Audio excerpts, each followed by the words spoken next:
Now, there was some shenanigans, if you will, in the Bitcoin market. I'll tell you what, of all of the things that happened on Friday, obviously I got a little bit caught up when I got off the golf course on Friday.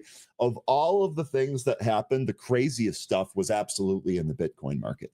And I don't know that I've ever felt more grateful that I don't trade or really kind of leverage myself with Bitcoin, because the liquidations there were crazy.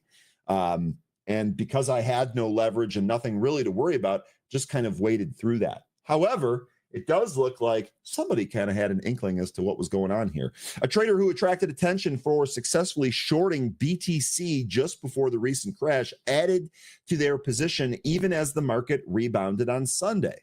So is there more downside to go? We will have to see. The investor opened the position at 117,369 and was sitting on an unrealized profit of 3.7 million as of this writing, according to the decentralized perpetual exchange Hyperliquid. The trader took a 10x leverage to boost the position's value to over 163 million. If Bitcoin reaches 123,510, which is 7.59% away from where it currently is, this trader will be liquidated. Interestingly, the bet was taken despite the market's sharp rebound, with Bitcoin regaining 115 on Sunday. Looking at the Bitcoin futures here today, we actually lost that here this morning. I've got the Bitcoin futures currently sitting at 114,700 as of right now on Monday morning. The whale grabbed headlines after opening a multi-million-dollar short position on Bitcoin and Ethereum right before President Trump threatened to impose 100% tariffs on China.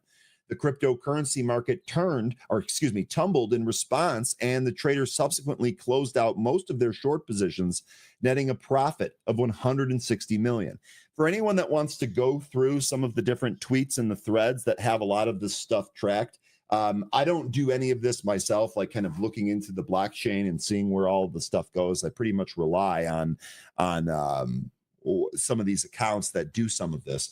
If you want to go through all of that here, there's a bunch of great links in this article. I went ahead and threw the article in the chat there so that you can all dig through it on your own. It also is going to have links to the Kobisi letter, which highlighted the same thing here. Kobisi letter wondering if someone knew here. I'll let you folks speculate to who that was. This is not the first time that suspicions of insider trading have been raised in relation to Trump's posts. Earlier in March, a trader opened a 50x leverage bet on Bitcoin and Ethereum shortly before Trump announced a cryptocurrency reserve, turning an investment of $4 million into a $200 million position. So a lot of stuff going on here in crypto. I definitely want to see how it responds today. Still in the Ethereum calls for December. I think we probably have enough time there as long as the Bitcoin market doesn't completely fall apart. And I'll say right here, I don't think that's going to be the case. I suspect that these are actually going to come back here, and particularly Bitcoin. It will probably be Bitcoin before some of these equities, if I had to guess.